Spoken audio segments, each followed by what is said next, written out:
আমাদের সমাজে এরকম জুলুমবাজ আছে কিনা নাই? আপনাদের পরিতরে দিচ্ছে এই জন্য বাড়াইতো না?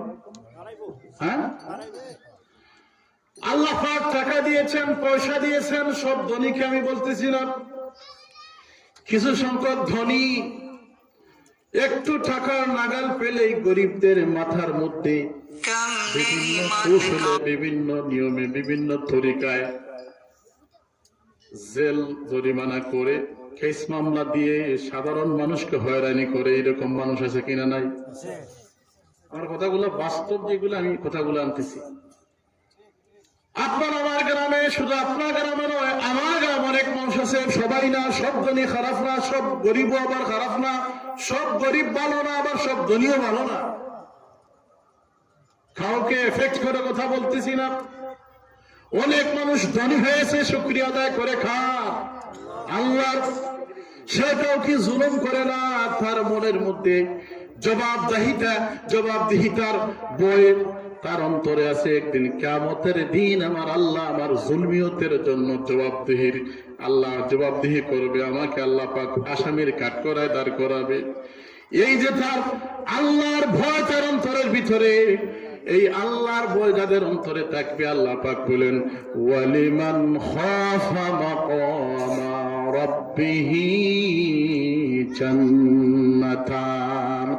আমার মুমিন বান্দারা, যারা আমাকে ভয় করবে, যার টাকা আছে, পয়সা আছে, ইচ্ছে করলে গরিবকে জুলুম করতে পারত, নির্যাতন করতে পারত, ইচ্ছে করলে সে মামলার মধ্যে ফালাইয়া দিয়া, তার বাড়িঘর সবকিছু বেচাইয়া দিয়া তাকে সর্বশান্ত করতে পারত।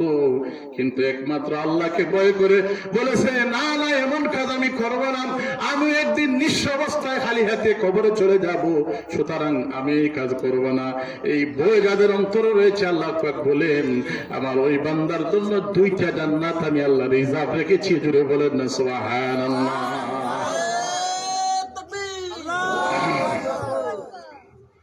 একটু জিকির করুন, লা ইলাহা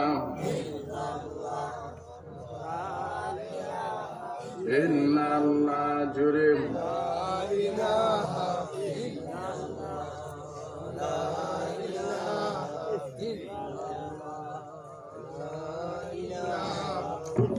বাবার আমার কেন এই আলোচনাটা শুনলাম? আজকে আমরা দেখি বাংলাদেশের মানচিত্রের দিকে তাকালে অসংখ্য ওলামায়ে কেরামগণ জুলুমের শিকার হয়েছে, ঠিক না ঠিক? আজকে যারা সুযোগ পেয়ে আলেমদেরকে জেল জরিমানা করে কষ্টের মধ্যে রেখেছেন, মনে রাখবেন একদিন আল্লাহ দরবারে আপনি ছাড় পাবেন না, জবাবদিহি করতে হবে। ফেরাউন 3.5 রাজত্ব করার পরে, 350 বছর রাজত্ব করার পরেও পৃথিবী থেকে তার ক্ষমতা অবসান হয়েছে কি হয় নাই? হয়েছে কি হয় নাই? বন্ধুরা আমার, বাবারা আমার, আল্লাহ নবীর সাথে একজন কাফের জুলুম করেছিল। আমি আয়াতের শানে নজর না বললে আপনি আলোচনা বুঝবেন না। মক্কার ভিতরে একজন কাফের ছিল, যার নাম ছিল আপনার উকবা ইবনে আবু মুইত। জোরে বলুন, নামটা কি? উকবা ইবনে আবু মুইত। নামটা কি? উকবা ইবনে। মুখস্থ রাখেন, কথাগুলো কাজে লাগবে। মক্কার হাতে গোনা কয়েকজন ধনীর ভিতরে সে একজন ছিল। সারা মক্কার ভিতরে 7-8 জন ধনীর ভিতরে সে একজন ধনী ব্যক্তি ছিল।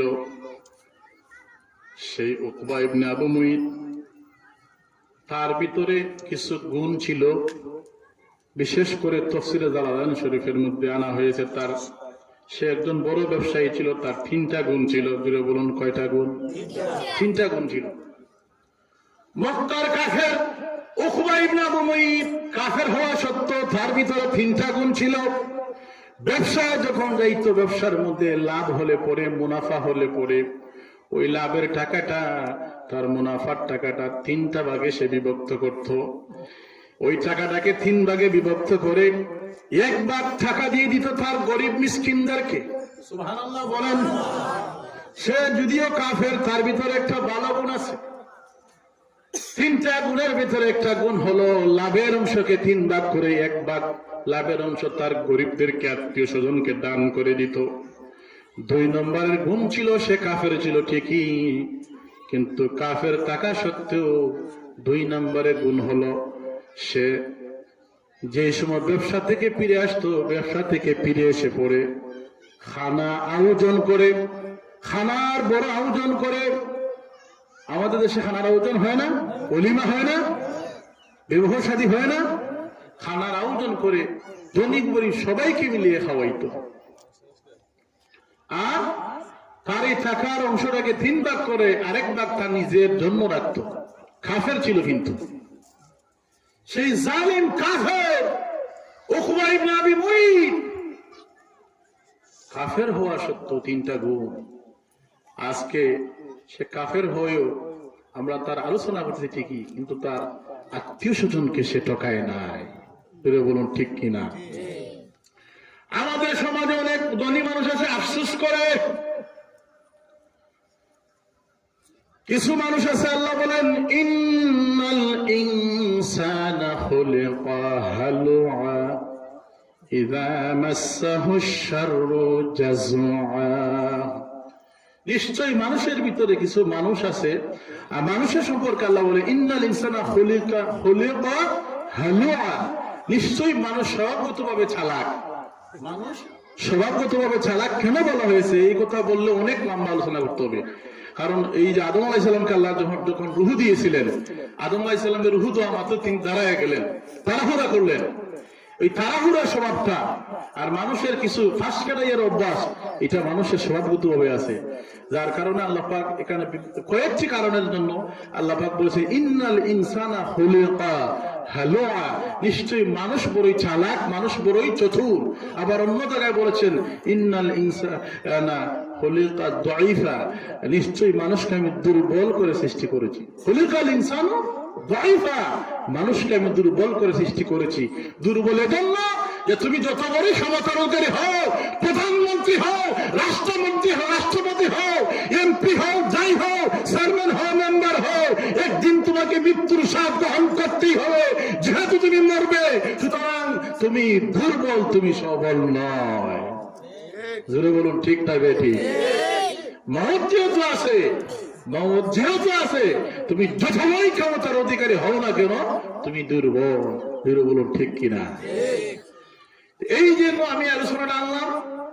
আমাদের সমাজে কিছু মানুষ আছে খুবই চতুর, চালাক।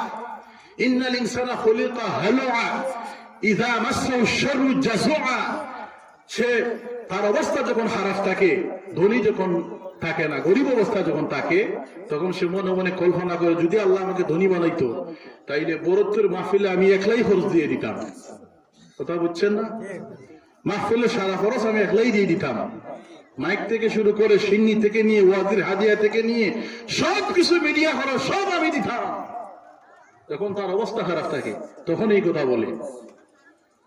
আর যখন আল্লাহ পাক রব্বুল আলামিন তার অবস্থার পরিবর্তন করে দেন, তাকে উন্নতি দান করে দেন, ওয়াইজা মাসসাল খায়রু মানুআ, তার অবস্থার পরিবর্তন হওয়া মাত্রই সে কৃপণ হয়ে যায়।